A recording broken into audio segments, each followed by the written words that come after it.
after 25,000 hours of research, our guest concluded that the cooling potential of green water far outpaces the less heating potential of CO2 reductions.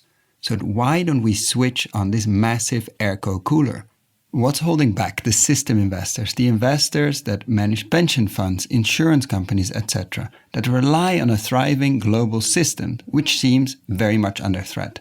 What language should we use to get institutional investors on board? Not shaming or trying to convince them to stop focusing on carbon, but maybe offering them a free climate insurance, just in case that carbon isn't the only important thing in the atmosphere.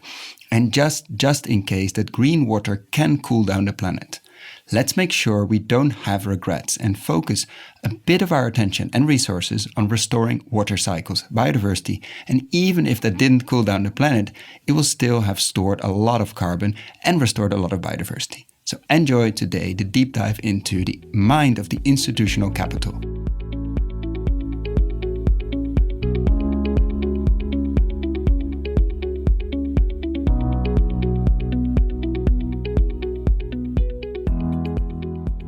If it's true that water vapor accounts for 60 to 70% of the greenhouse effect, while CO2 only accounts for 25, why do we rarely discuss it? Maybe we choose to ignore it because it means we literally need to revegetate the entire earth. Bring back the marshes, the mangroves, the perennial pastures with trees, and regrow real forests that can bring back rain in strategic places. In short, bring back life, lots of plants, trees, animals back to many places on this earth. Natural climate engineering. It is time we take our role as keystone species super seriously. In this special water cycle series, we interview the dreamers and the doers who are using the latest technology to figure out where to intervene first. They're making or trying to make the investment and return calculations and plans. So what's missing? What's holding us back? Maybe we lack the imagination to back them and try regeneration at scale.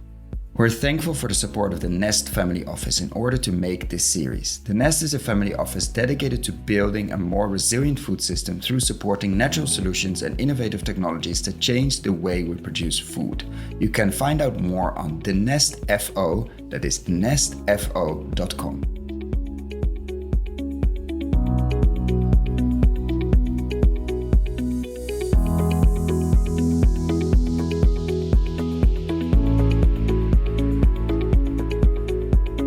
Welcome to another interview, today with the founder of Green Water Cools. Welcome, Marcel. Thank you. Thank you for having me.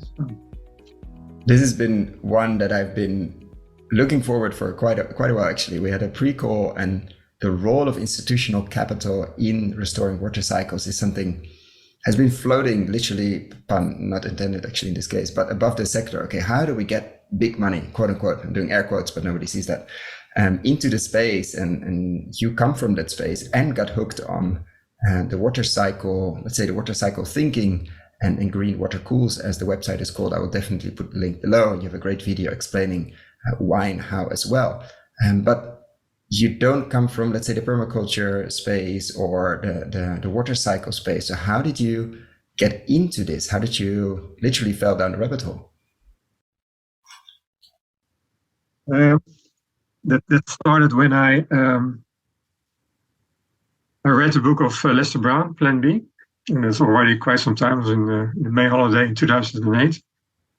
And when I read his book about solving the big problems, I was thinking, when I was working for pension funds, where can we invest in as pension funds for solving those problems? Dictating poverty, renewable energy, restoring nature, livable cities, etc. And I organized conferences for institutional investors, and it was quite a success. And at that time, I was working for a subsidiary at the moment of Amundi, Crédit Agricole, and they were fully into sustainability and one of the pioneers on this field. And I organized the conference, but they were taken over by Amundi, and Amundi said, "Okay, we have our own team, but will you do one final conference?" I said, "Okay, I will do so, but then I want to bring Lester to the Netherlands and connect him to Herman Wijfels, because I knew that Herman Wijfels, he's a former CEO of the Rabobank in the Netherlands. And then I want to connect him. And then I want to have the CEO of Crédit Agricole, the CEO of Rabobank, and then we're going to talk about Plan B funds. But at the peak of the financial crisis, 2009, Mooney said, we don't have any budget left. So I proceeded on my own risk, and I organized a Plan B conference in Rotterdam on the steamship SS Rotterdam. And on that evening, and in the room, I had the chairman of the healthcare pension fund, and he was a former minister. And he said, after listening to Herman Wijfels and Lester Brown, he said, okay, I think that we as a pension fund should invest heavily in Plan B. So I give a commitment of 750 million euros if you come up with Plan B funds. So I had in the room, I had people from Rabobank or Robeco, etc. So the ears went straight up. They weren't really listening until that moment. They were like, yeah. We're trying to keep our banks alive in this crisis. But then when somebody says 750 million, of course, yeah. Yeah, so the ears went straight up, and then they started working on Plan B funds. And I went to the fiduciaries of the healthcare pension fund and the civil servants pension fund. But both the risk managers said, do you have a track record? They said, no, we're going to do something completely different, ecosystem investment, etc. And so they came back to me, and then we organized a long trip for mobilizing those organizations. And at the peak, more than 60 persons were working on that Plan B funds. But due to all kinds of reasons, it didn't succeed completely. But PGN wrote a white piece of paper on this topic, so they proceed further on. But I worked... Which, just for background, is a massive Dutch pension fund, which... I don't remember the billions they control, but it's huge. It's a whale in the space, let's say. Yeah. I worked for them in the 90s, but unfortunately it didn't succeed. But I had several contacts with Lester, and then some years later, my daughter, she had to read Plan B for her studies. She studied international development management, sustainable value chain, and both my daughters had 2 weeks off in April and May. And we said, okay, let's go holiday to the US. That time is much cheaper. And we had to choose between the west side of the US, so the nature side, of visiting some old friends in the east side. And we chose for the east side and said to my daughter, would you love to visit Leicester? He said, yes, I would love so. So I asked Lester if you were welcome. And he said, yes, please join me. So we had a full evening with Lester. Lester told that evening, he said, well, civilization has went down, not due to too much CO2, but due to water. And he said it's not about the drinking water that is causing the problem, but it's the long distance transport of water through nature. That was the first time I heard about that angle. And do you remember your reaction? Do you remember, like, when somebody says like something on this flying river concept or something so not out there, but let's say not in the general vocabulary of institutional investors, or let's say the space you were working on? Do you remember what you thought that evening? Yeah, that evening I listened, and he was talking about long distance transport of water, but he never mentioned at that time the biotic pump. So when I came back, I worked already with Peter Paul de Kluiver, the co-founder also of Green Water Cools. He's got a permaculture background. And you said, like, look what Lester said this and this, and he immediately, for me, is that like, that clicked, or that's something, is known in that space at least. And I knew that he was working on permaculture, and he was almost became the landscape designer of the Netherlands. And I knew that he had a lot of knowledge about how to control the wind and in the landscape with shelter belts and hedges, etc. And he already helped my daughter for a paper on high school, how to regreen the Sahara Desert. So I knew that he had a lot of knowledge. So I asked him, can you tell me everything you know about how nature controls water? So he told me about that. And then at the end of the day, he said, I've got a hypothesis that we humans, by destroying nature, has caused temperature rise. That was the starting of a large journey, because I said, I believe you. And he had also information on very quantum level about how water vapor goes back to water and then energy is being released, etc. I said, I believe you, but when I now go to the financial sector, they will call me a lunatic, because nobody's thinking about that. So it was 6 years ago. And then before I knew it, I was playing chess on 14 different boards because it's really a holistic view. And then first we started with the phase transition of water vapor to water, because then something happens within the water molecule. An electron goes to a lower energy state and infrared radiation is going out. So we thought, well, that's part of the puzzle. But then we learned about the work of Regenerative and Korskov about the biotic pump. And then we start understanding how the water cycle functions.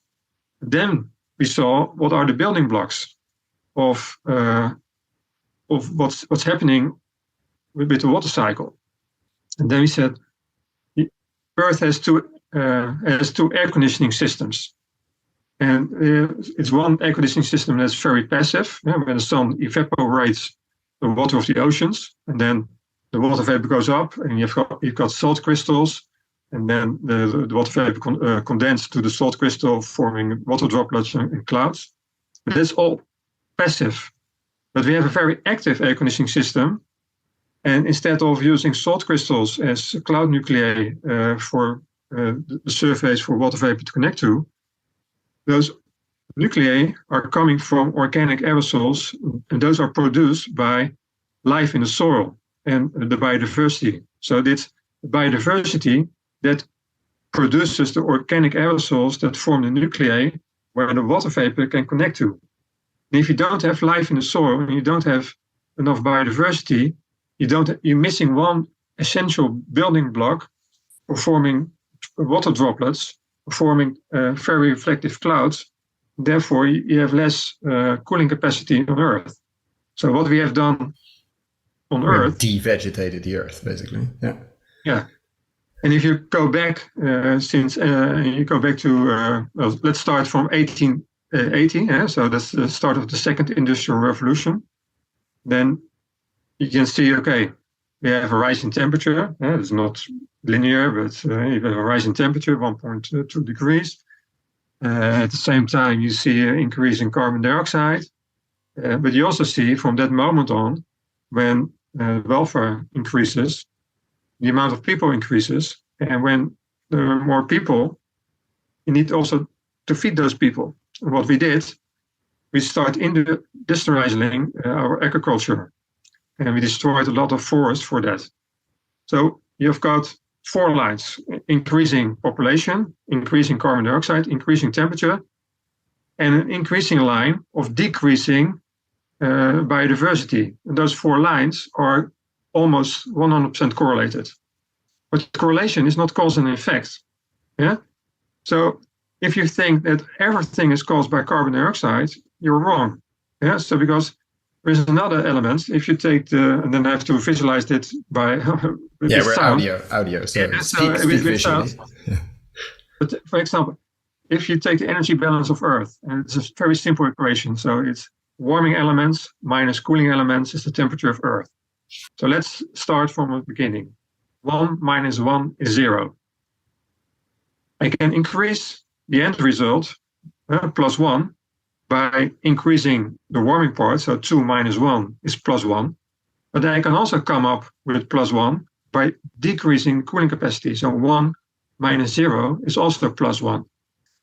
So, but if those two are correlated, then you get that the increasing deforestation decreases the cooling capacity, so lowers the cooling capacity, but has the same effect as more warming. So if you still are modeling a rise of temperature, you have a perfect fit only with carbon dioxide, because those two are almost correlated with each other, increasing welfare. And it's much easier to measure. And we have the parts per million. Somehow that became the single thing everybody is looking, or not everybody, most people are focusing on. And you're basically saying we're missing a gigantic cooling potential and a gigantic warming, actually not potential, but what we already had over the last decades and last 140 years as well, which is biodiversity, literally life on this planet, in the soil and on top of the soil. And unless we look at that, carbon is just not so relevant as we give it, as the stage we give it at the moment. And then when you say that, you've got one big when task. You say that, you're already being left out of the room with most places. Exactly, yeah. because then you become climate denier. Yeah, so you have to be very careful when you say, well, it's not only carbon. And then you said, okay, how are we going to translate this to policymakers and the institutional world? So I grew up in the institutional world. What I learned is that those pension funds and insurance companies, they are system investors. So they depend on the system. If the system is broken, they will never get the end result that they need for the pensioners. So, okay, we're talking here about system risk. When I was working for the pension fund in the 90s, and within strategy, I can remember that the strategy department, we had to calculate a hedge, the dollar against, at that time we had the guilder. So let's say we were already at the euro, but that was before that time. We had to hedge the dollar against the euro, but we didn't have enough information. So what we did, then we said, okay, we're going to minimize our regret. That meant we're not going to hedge 100%, we're not going to hedge 0%, but we're going to hedge 50%, so we're in the middle. So then we are minimizing our regret. Then I said, okay, wait a minute, you can do with the knowledge we now have on the role of biodiversity, and when we are right that loss of biodiversity caused increase in temperature, when you bring back the biodiversity, you will lower the temperature, then you can create a free climate insurance policy and you can minimize your regret. How can you do that? Well, it's very simple. You have one choice to make. Are we going to restore nature? Yes or no? If you're going to restore nature, and we are right, nature has also a cooling effect, then it's hallelujah, because when you restore nature, yeah, you reach your climate goals much faster, cheaper, and even with more social perspective and less risk. Yeah, so hallelujah. If we are not right, there's no harm done whatsoever, because during that process, we have harvest a lot of carbon. Yeah, so there's no downside. There's no, like, you're in the quadrant, and that is in the video as well. We'll definitely link that below. But there's no real downside. Even if there's no cooling effect, which we know there is, but even if there's no cooling effect, you still sequestered all that carbon that you were very worried about, and did reach your part of your climate goals at least, and restored a lot of nature, and restored for sure a lot of social security, etc. as well. Exactly. But the other branch, if you don't restore nature, then the only best outcome is, well, there is no best outcome, but a carbon sucking machine. Yeah. You've done nothing, and okay, well, hopefully we are wrong, and well, we didn't contribute anything. But if we are right, yeah, then hell breaks loose, because then you're too late. And if it was indeed biodiversity that played a big role in our temperature, and then you lost the water cycles, yeah, and that's already happening in Europe. In Europe is one of the most worst places for the water cycles. We destroyed our biotic pump. And if people don't know what the biotic pump is, when you have those two building blocks, when plants and trees evapotranspire, like the human sweat, all that water vapor, and they can connect with the organic aerosols, and they connect to water droplets, then you get, if you have a very healthy biodiversity and landscape, and the landscape is connected to a large surface area, then you get, when those occurrences between the water vapor and the organic aerosols, the nuclei, and you have a lot of them, then you get a drop in air pressure. When you got that drop in air pressure, you suck in the water, the air with the water vapor from the oceans inland, and that's what's called the biotic pump. The conditions for that is that you need to have lots of organic aerosols, a lot of nuclei. So healthy life on the soil, which means healthy forests in many cases. Yeah. And when you look at Europe, you see large-scale industrial agriculture. Yeah. And as we know, there is no life in the soil in those areas. So no wonder we have been having very irregular, but probably also because it's been such a long time, but very irregular rain patterns. And I mean, there's stories. We had Mian on the podcast as well, like the stories of the regular rainfall in summer, even in Spain, not so long ago, and the regular rainfall in certain places. And somehow that seems completely off. And you're saying that simply has to do with the scale of the devegetation or de-lifing, that's not a word, but of the surface area in Europe. That, of course, has been going on since the Romans and probably before. That's why we're in such a bad shape in terms of water cycles. And you don't have to look at the news. We're recording this beginning of the summer in 2023, depending when you listen to this. But it's already been a very extreme year until now. We're only halfway through. Of course, biodiversity is not the only element that is causing long-distance transport of water. You've got the Coriolis cycles, so that the turning of Earth, and you've got the landscape, and we've got the Alps in Europe. So that are all influences. But if you destroy nature, then you don't have the active role anymore within that in that water cycle. You're talking about the Romans. What we did some history.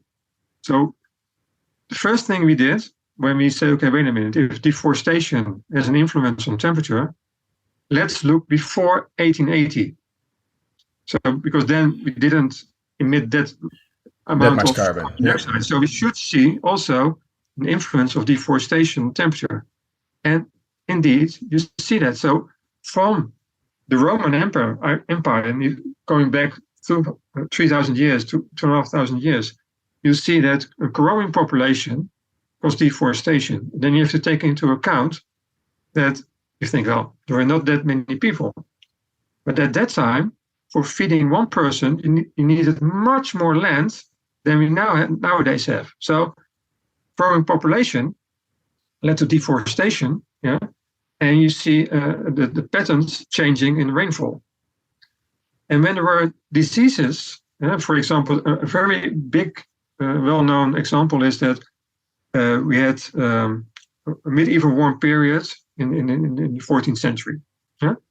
And after that, what we called Little Ice Age. That's not the correct term, but people know it like that. Yeah. But what happened?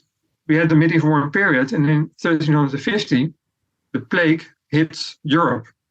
And the plague came from Asia part, and the factor why the plague hits the human population was that the habitat of the virus of the plague could not live any longer on an animal.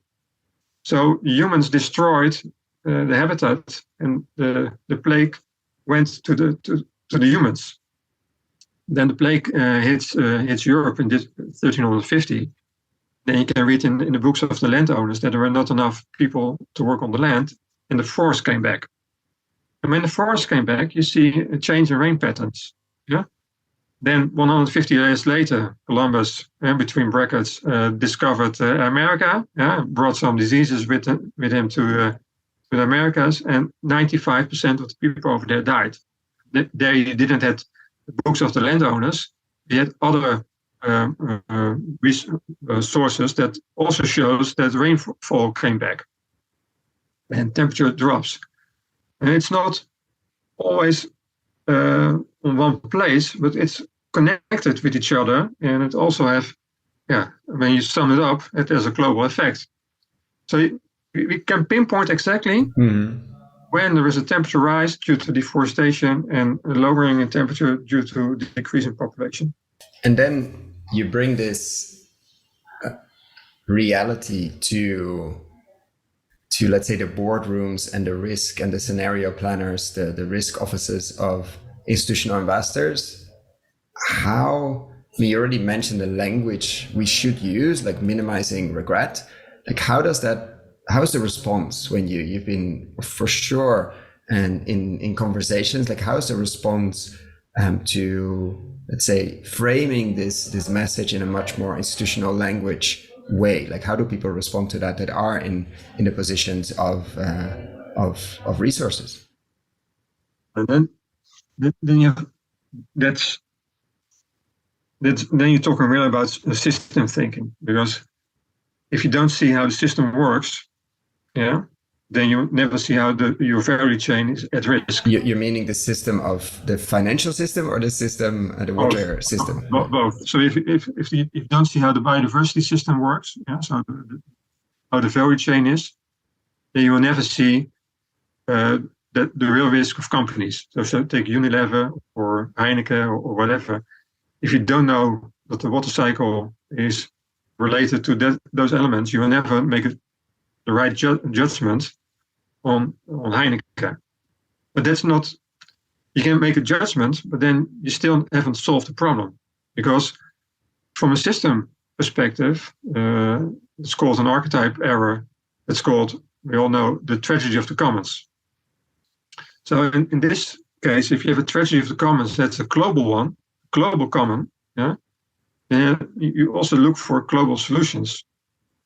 So when you're an investor and you see that you have a system risk, that's called the tragedy of the commons, then you have to align a lot of players. So it's not only that the companies has to realize that they have to take care of their biodiversity, yeah, but it's also that the value chain has to work together, because it's not only if you start in the middle of Europe, you will never restore the biotic pump. Yeah? So you need to work together with, if it is France with Belgium, or Germany with the Netherlands, or whatever, or even UK, the Netherlands, and Germany. Yeah? You have to work together on restoring those biotic pump. If you take, for example, the discussion we have now in the Netherlands about nitrogen, yeah, and nitrogen is a problem because it hurts biodiversity. Yeah, but also the large-scale industrialization of agriculture causing biodiversity problems. Yeah, but if farmers are not being rewarded for maintaining the life in the soil, because that's a huge value, yeah, then they will not look at it. Of course, regenerative have all kinds of advantages, but if you don't know the big value, yeah, then government will not say, wait a minute, why should not we in the Netherlands and Germany restore biodiversity and put all the carbon into the soil and in life on top of it? And let's make that our priority on climate, yeah? And let's pay the farmers for restoring the biodiversity, bring together the supermarkets and saying, wait a minute, you need to have clean water inside your products. Yeah? So my vision, but you cannot see that because it's hearing. But I like to have that Heineken have clean water inside, and that Heineken can serve a real cool beer. And if I eat an ice cream of Unilever, it's a real cool ice cream because there's clean water inside. So if you have on the products in the supermarkets, this is a real cool product, yeah. And the supermarkets have agreement with Unilever and Heineken, please give us the clean cool product. Then you need still do the investments. And what we targeted for during the Plan B funds, that we said to Polman from Unilever at that time, you know exactly where in your value chain to make your value chain more sustainable. But that's not on your balance sheet. So you're not going to do the investment. We said, let us do the investment in the value chain. Yeah. So if you know you need to have regenerative agriculture in your value chain, and it takes the investments, let us do the investments as pension funds. On the one condition, we do the investments, and you take the products from the land that we are regenerating. When you're doing so, you lower the assets at risk for the investment. Yeah? Because the offtake agreement is in place, which we've seen with renewable energy that unlocked the market, or at least large scale, the power purchase agreements, etc. What was the reaction? Because that's the role they can play, or they should potentially play, to unlock large scale regeneration. They, I mean, the Unilevers, the big players. Maybe this was too early as well, but what was it seems so logical that that's their role. At that time, it was too soon, and there was also some cultural differences between the players involved in the Plan B funds, where Bika was sold to a Japanese company. So all kinds of reasons. And I think we were a little bit too soon. But there's one additional step you have to make. It's not that nowadays people are talking about engagement. So we as investors have to engage with companies that are not doing the right thing. I think we should have a different kind of engagement. We should select the front runners that are doing, they try to do the best. Instead of engaging, we should stand next to each other. And then knock on the doors of the next one in the value chain or on the doors of the governments. You have to change the rules of the game. If you don't change the rules of the game, you will never succeed. Because if there's no level playing field on this, then it will be hard to get the right risk-return profile. And if you take the risk-return profile of regenerative agriculture, of course you can find investments that will fit your profile. But if you're looking at efficient frontier, too many of those investments are in the right bottom corner. So you have your risk-return profile. And normally... They're just for people not completely comfortable with that, meaning basically high risk because no track record or very little track record and low return, which is not the place where you want to be or not the place where hundreds of millions, if not billions, will flow to. Exactly. But the thing is, that activity is fully aligned with the future goals. With the minimized regrets, yeah. Yeah, but the investment industry is saying, wait a minute, you've got here 100% aligned activity with the future, but the market, society is not rewarding this activity accordingly. Yeah, so that means that there is something going wrong, and then you need to have governments in place. It can be legal, fiscal, or have to do planning design, or trade agreements, etc. So that's what you need to have on board. So if you need to have a coalition. Yeah? So when it starts with investors, then the supermarkets, then the Unilevers, they knock on the door of the governments, and then we go to Europe, to European Union, for example, and we go to Frans Timmermans and say, wait a minute, let's solve the climate problem, but let's focus also on the droughts in Europe, yeah, because that's a real big problem at the moment. And what is it worth for you to restore that? Then the next step can be that you're going to evaluate the real value of life in the soil. When that's been done, then you're going to reward the farmers for creating a healthy soil. Yeah?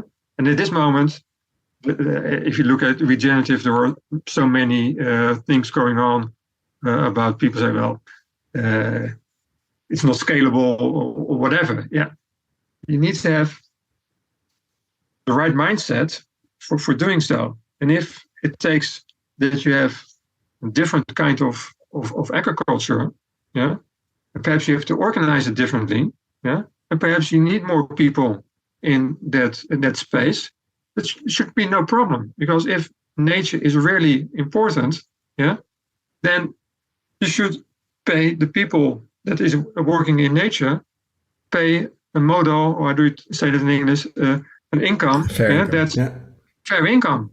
Yeah. And do you see though, like, what's the first step there? Is it getting the broader coalition, let's say, of institutional investors convinced that it would be nice to have an insurance policy to keep this system or the system they depend on going? Is it the government, or or government in general and regulation, or will they follow usually after these things? Or like, what's the first angle we need to take, or listeners should take? First of all, it's that the decision makers have to make a paradigm shift, and that's the hardest thing there is. Yeah. So you need to get out your comfort zone. That is not only carbon dioxide. Yeah. And you need to look into minimizing regret approach. And you say, wait a minute, okay, we're not certain 100% Yeah? But we're also not 100% certain about carbon dioxide. Yeah? You think that you're certain, yeah? But there are so many question marks whatsoever. But you don't want to gamble with the future. So that's the first thing. So that's first the thing mindset we need to make sure. But how many of these decision makers are there? Like, it's not like, let's take the financial system and Europe, 20, 30, 50. How many people are there that are really, let's say, high up in the tree? And I mean, it's very difficult to shift mindsets. That's what we see constantly, not only with land stewards and farmers. Like, I think Gabe Brown keeps saying the most difficult piece of real estate is between your ears. But it also seems doable, especially with people that are, or that should think in risks and should think in minimizing risk, or at least having a plan B, literally, and not pun intended, or at least another scenario. Let's say we're not completely right, 100% right about carbon. Let's work on, with a tiny percent of the investments, let's work on another scenario. But like, it should be doable to reach these 50 people or 100 people or whatever the number is, to significantly shift the needle, or not. Yeah. So if I think you're absolutely correct. So if you take Europe and you take Frans Timmermans and you take Macron and you take Rutte, and you name the largest pension funds, and you take the CEO of Unilever, of Ahold, Carrefour, of Nestle, and you also have a mix of capital. So it's not only pension capital and insurance capital, but also family offices, but also development money like the FMO, Dutch Development Bank. So you have a mix of capital. You've got governments on board. You've got agricultural sector on board. You've got Unilever on board. And when you bring those together and you say, wait a minute, we can minimize our regret. And let's create that free climate insurance policy. Yeah, because it seems like at least Regen Ag, for whatever it's worth, is hitting that nerve like nothing else in food and ag has hit so far. And it's only building. Like, you can see the TV shows going online. I think today, it's the 14th. Benedict Beusel's show will go on Farmer Rebellion. The new Kiss the Ground is coming out, Common Ground, just premiered. So I think the attention, let's say, for soil, agriculture, etc., not talking about the bigger story, but specifically on that, is only growing. I see big institutional players on the food space making commitments that I have no idea how to fill, but somehow this seems to be, at least a few balls are rolling. And now the question is, how do we make sure that the bigger story on cooling and water, or the other, or let's say even a bigger story, is not lost in the process, but at least there's something, or at least it feels there's much more attention for this than organic ever had, or other system change ever managed to do so. So there's something seems to be, at least to get, let's say, the CEOs, etc., excited. Now the question is, how far can we push it? I didn't went to the financial sector 6 years ago because I said, wait a minute, if I do so, I have to prove it. And so I said to Peter Paul, I would do a due diligence on it. So after 6 years, we have now 25,000 hours of research in it. We have 450 scientific papers that support the thesis. When you know where to look for, it's easy to find. But the next step, that's much more difficult, because we have funded ourselves. The next step is that about storytelling. Now, you know that it's very difficult to tell a story. It's easy to tell a story in 2 hours. But it's very difficult to tell a story in 10 seconds. It's more difficult to tell and to the right people. And then you have to prove all the knowledge. We have all the scientific papers, but we are not at the university. We don't have a group of students that are working on it. I've got now ChatGPT that can help me, but you need to have also the scientific background, but you don't want to have an IPCC. And you cannot wait that the scientific community takes 5-10 years for showing real proof. No, you have to act on uncertainty.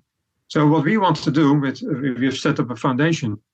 We want to make an open source knowledge platform, but you need funding for doing so, and that people can work on it together on creating the knowledge and how the system is working.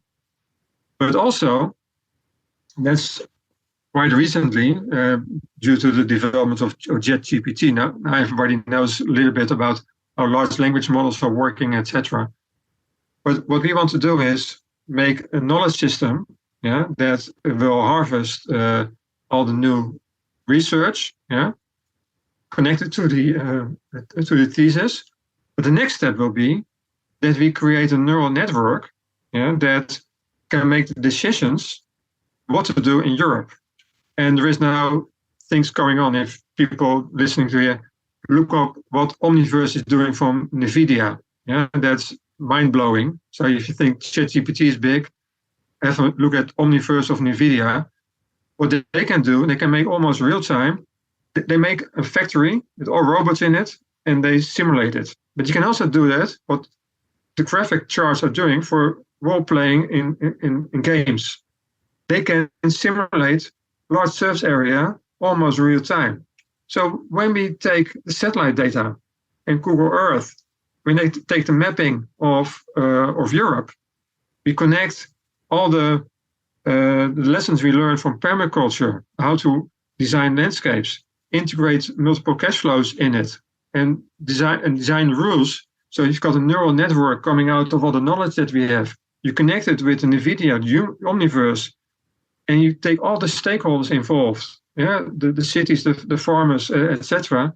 You can build real-time, virtual, how the landscape will look like, and you can play almost a game. And that's already possible. And then you can take so into account. You have like a Farmville, but then on Europe level to play, and I'm doing air quotes because it's not playing. What happens if you restore where and how and what it triggers into? Of course, not 100% perfect, whatever we mean with 100%, but in a way as good. You think, okay, if we restore here, it triggers something there, or if we because of course we have to start somewhere, and we have to choose where to put our limited resources, and we have to figure out where to even start and how to start. And what are sort of the acupuncture points? What are the crucial ones to do first? What are the second layer, the third layer?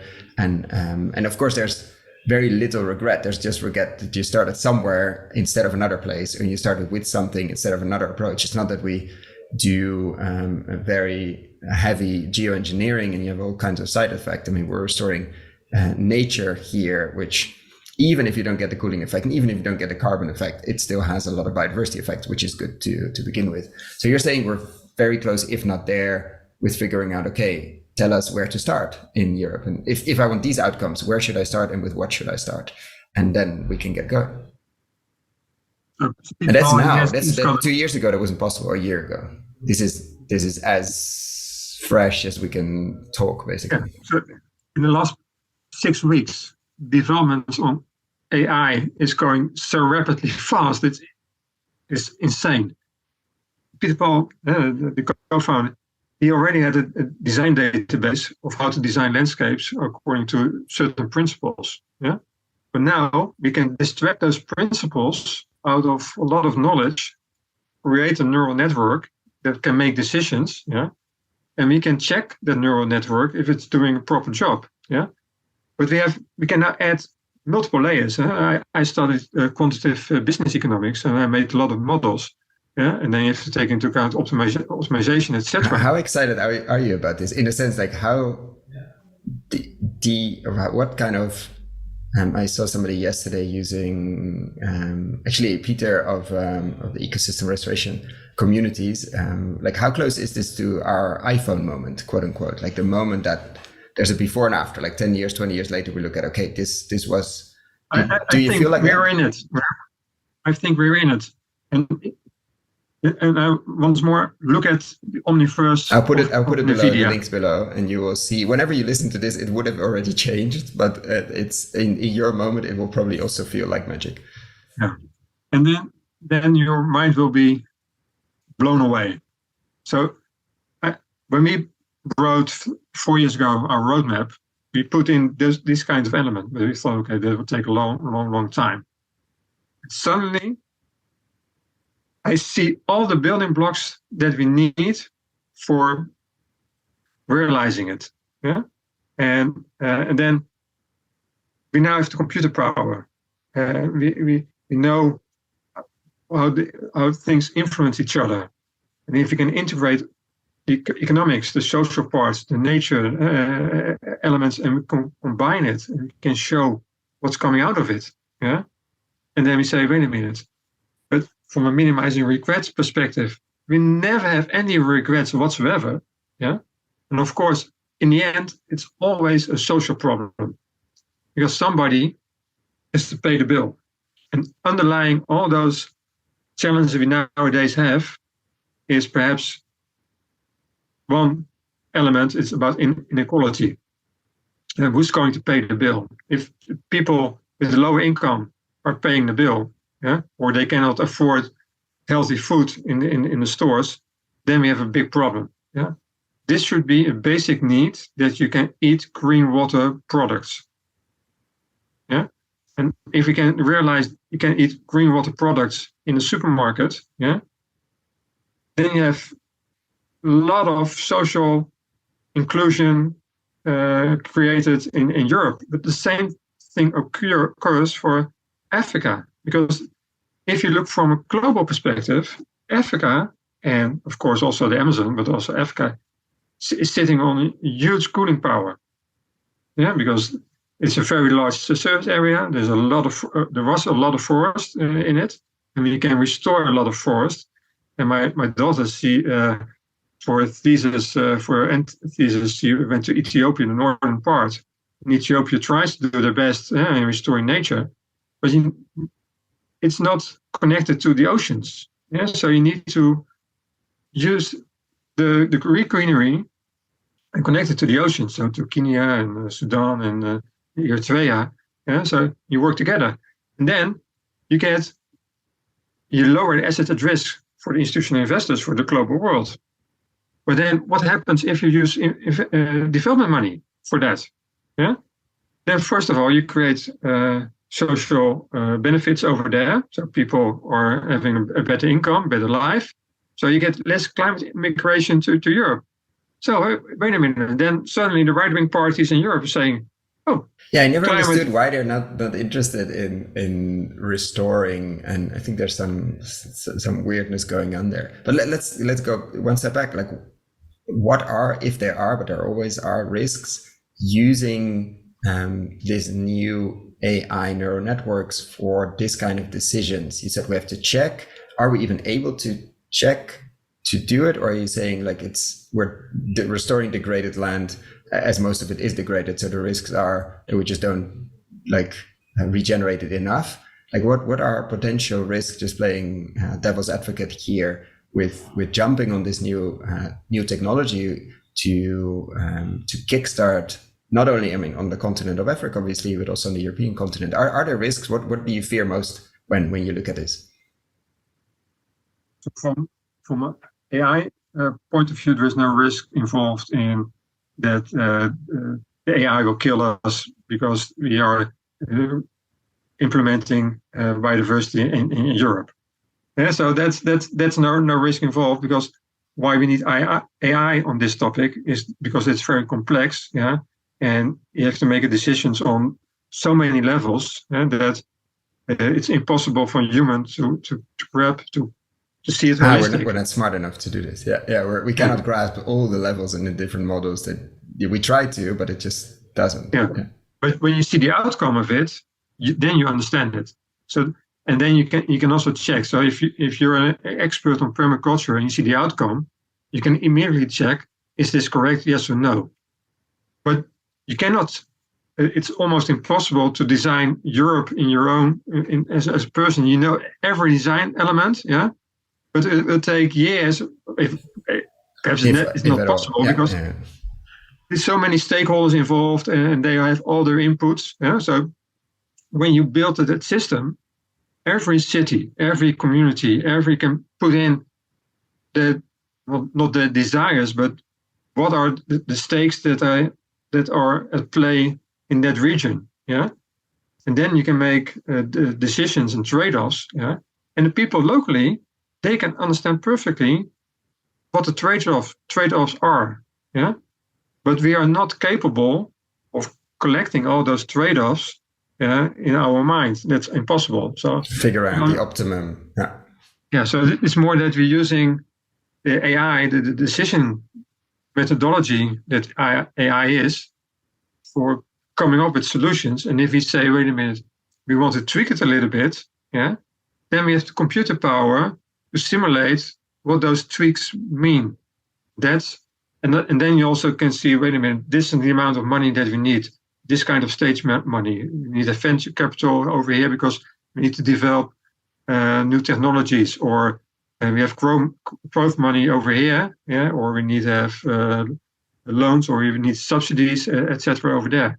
And that's more from a system point of view. And then from the system point of view, you will see, okay, these are the leverage points. So if we solve this kinds of problems, and etc., and we have regulation on this topic, then we will see that we don't have problems in the supermarkets, that cheap food based on fossil fuel is competing with green water products, and that's not fair, because green water products have all kinds of benefits and the cheap fossil fuel food products don't have. And then also there's some, I don't know, we've got regulations in Europe, and that's telling pension funds that they have to report on what they're doing on sustainability. Sorry, but I see, listeners, you cannot see it, but I see some frustration with Marcel.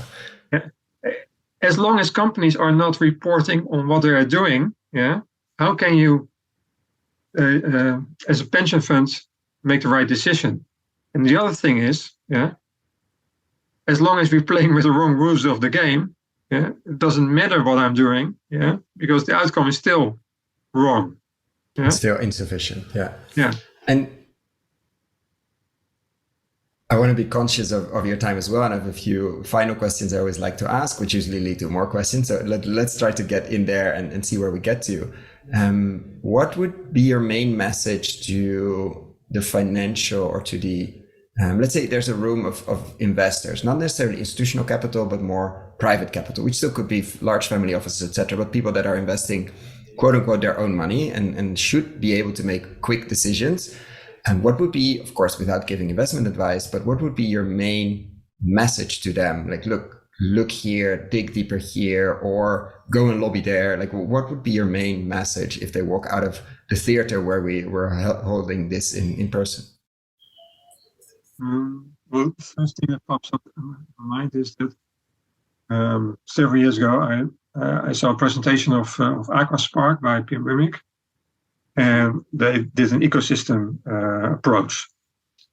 So I think they were talking about fishery, make it more sustainable, but also about you need to give the fish different proteins. So we look for insects, and those insects has to be produced. But also they were looking for supermarkets that want to buy the fish that were coming out of the value chain. So if I were a private investor, then I would look for a coalition on perhaps a smaller scale. But I would look in those kinds of solutions. So, okay, I know if I want to contribute and I want to have a safe value chain, I need to have biodiversity in it. But the value chain has to be reconnected to the oceans and inland. And the water cycle needs to be taken into account. I need to have regenerative agriculture in place. But I also need to have the supermarkets that will buy it. And it depends on how big you are as a private investor. If you're not big enough, I should work together with other private investors so that you have enough scale. But I would do an ecosystem investment, and that the total portfolio fits the system. And then look for where are the leverage points within it. And some leverage points need venture capital. And so more early stage, then you see, okay, we have to develop that. And others need growth capital.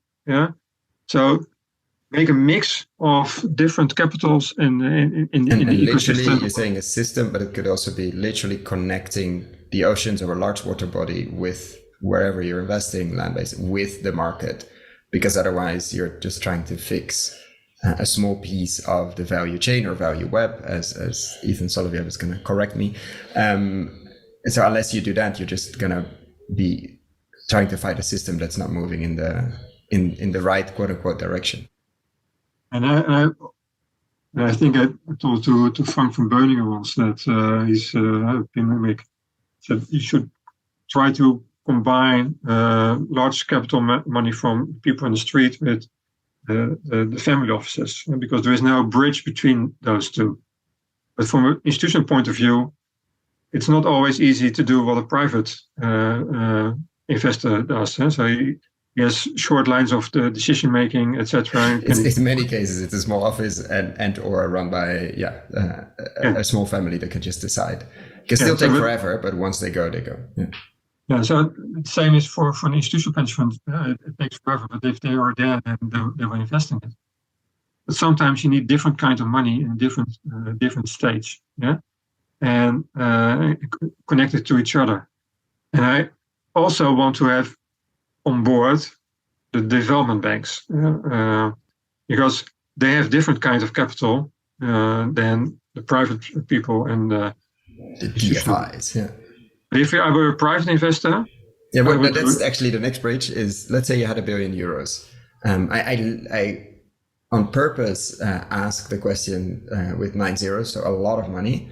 It needed to have a return at some point, but could be extremely long term if you so desire. How would you put that to work? So if we flip the conversation, actually, you would be in charge. You won the lottery or whatever happened to you, but suddenly you're in charge of €1 billion. What would you do? If I have the free hand of doing €1 billion fund, and I'm not, so I would still do the same. I would still do an ecosystem approach. I would do a full system screen of the value chain. Yeah. If I see risk involved, if you take to the food production, and I see water risk involved and water risk related to biodiversity, I need to have that on my radar screen. Then I've got two options. I can make sure those risks are not in my portfolio, or I can see an opportunity. We can see the opportunity by improving the value chain. Yeah, but then perhaps 1 billion is not enough. Yeah, but then I have to work together with other investment funds that also have those capabilities and work together. Yeah, and then I could act. And I know, for example, that Unilever has €1 billion to spend for the coming 10 years. Yeah, on innovative investments. That's 100 million every year. So then I could work together with Unilever and saying, wait a minute, these are the innovations we need to do, or the improvements, and I want to do it in the value chain, but I like your money also involved. And then I knock on the door. If it's in Africa, I knock on the door of the development bank for getting some money on board. And then I make a mix of different kinds of money in different kinds of stages. And I would diversify my portfolio of 1 billion across multiple countries, multiple ecosystems, together with multiple players involved. And I also want to make sure that in the end, or not in the end, but on top of it, the smallholder farmers are playing a very important role in it, and that they are rewarded fairly in it. So I know that a brewery needs a lot of input from farmers. Make sure that the brewery uses also smallholder farmers in a fair way. Yeah, and if those farmers need to have equipment for restoring biodiversity, then let's bring it on the table, but also together with development money, because if there is a value of that in the beginning for those farmers, let's secure those value of that with development money. Yeah, so that will be still from €1 billion euro perspective. I would still do an ecosystem.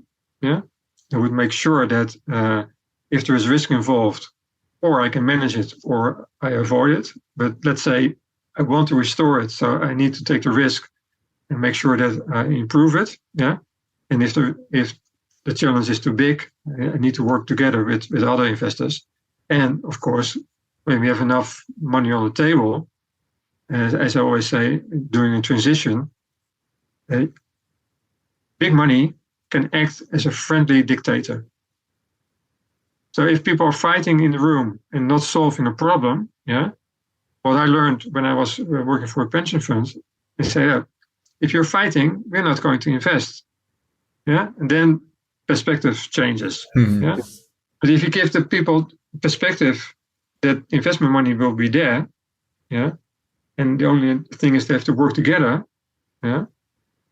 then you can be a friendly dictator. But you should be also, as a big investor, be part of the process of the transition. So you should be involved in setting up the plans, working together with Unilevers, working together with small farmers, etc. Of course, perhaps not for a CEO always, but your investment company should work together in the transitions, the projects, etc. before you do the investment. And would you use like Omniverse or something similar to pick where, or how would you approach because it's a lot of money and it's nothing at the same time, how would you approach where to start or where to focus first? Now, to start, I don't think I need Omniverse because there's some design principles that you need to have to restore the water pump. You need to have healthy soil, so you can already look for where are the best areas and where did the water pump already work and is decreasing in power, or where did it work before? Then you already know where to look for. Makrieva and Korskov already have made nice pictures of where the biotic pumps. We'll have anesthesia on soon. So there's already, let's say, a hotspot map of where what's the most not pressing but most interesting places to start soon or yesterday. And there's one tiny, not a very big elephant in the room. That's about culture and perception about eating food and proteins. Because if you touch the meat on a plate of a person, then you get all kinds of reactions. There are more and more people that are vegan nowadays. But if you want to save the world, you need to eat meat. Because you need to have animals in the landscape, otherwise you don't have biodiversity in the soil and no life in the soil. You need to eat the right meat. Let's say for our audience that's not a controversial message at all. We've had a long list of it's not the cow, it's the how.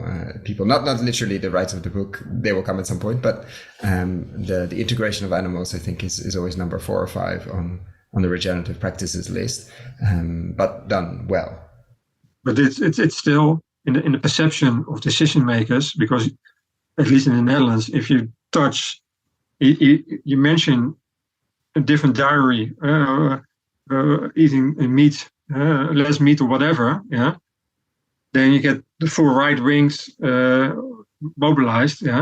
And on the other side, if you mention to anybody almost in sustainability that sort of by definition seems to say lately that sustainability is no meat, and you say, there might be a role for animals, you also get the same reaction, but just from the other side. So it's a very hot topic. So I try to frame it really well or avoid, because you lose people immediately. They stop listening from like second sentence 2, and we cannot have that. And this is something we have to take into account. So we need to have very good storytellers, that can tell the story in a proper way, that can be understood by a big audience from left to right. And that's a real skill, because if we are not able to tell the story from left to right and from low income to high income people, then we will not succeed. And so that's a really big part of the story. That storytelling. I can solve the problem, but I cannot solve the things between the ears of people. I can technically solve it. We're there now. Like we're literally, people are listening to this and we're in their ear. So we're doing our best, like by literally recording this and sending this, because people are listening in their cars or with their headset and on long walks, on runs, while they're painting. We've had many stories. And actually send us emails. You can find a link through the website where you're listening to this, because this is an attempt. A podcast is very interesting for that, to change a bit of that real estate between your ears. So let us know if that's working or not. And as a final question, if you had a magic wand and you could change one thing overnight, I have some ideas what you might say, but you might go completely into another direction. What would that one wish, that one thing you could change overnight, what would that be? That people long time ago, somebody said that the sun was not turning around Earth, but Earth was turning around the sun. It's a little bit like that. It's not only carbon, but it's also water and biodiversity. So if we can change the mindset of people on that topic, when you have a different mindset, so in the Netherlands, one of the biggest philosophers we had in the last 75 years, and he said, and he could also play a little bit of football. He said, well, you only understand it when you see it. And that was Johan Cruyff. I don't know how many people still know Johan Cruyff in this world, but when you understand it, you see it, or when you see it, you understand it. And that's, so if I have a magic wand, it would be that people see the role of water and biodiversity, and that it's not only carbon, because without water, you don't have any carbon storage in the soil whatsoever.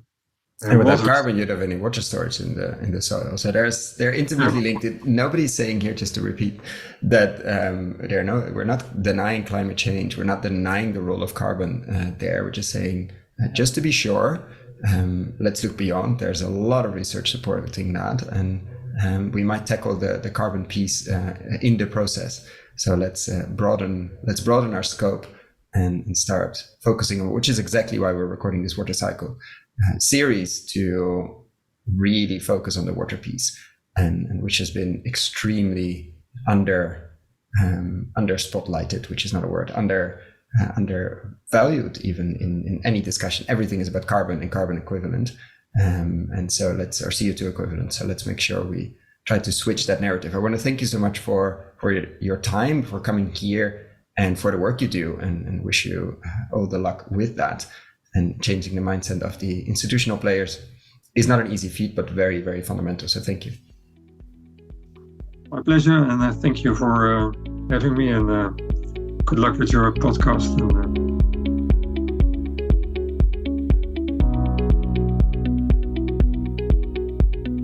Thank you so much for listening all the way to the end. For the show notes and links we discussed in this episode, check out our website, investinginregenerativeagriculture.com/posts. If you like this episode, why not share it with a friend or give us a rating on Apple Podcasts? That really helps. Thanks again, and see you next time.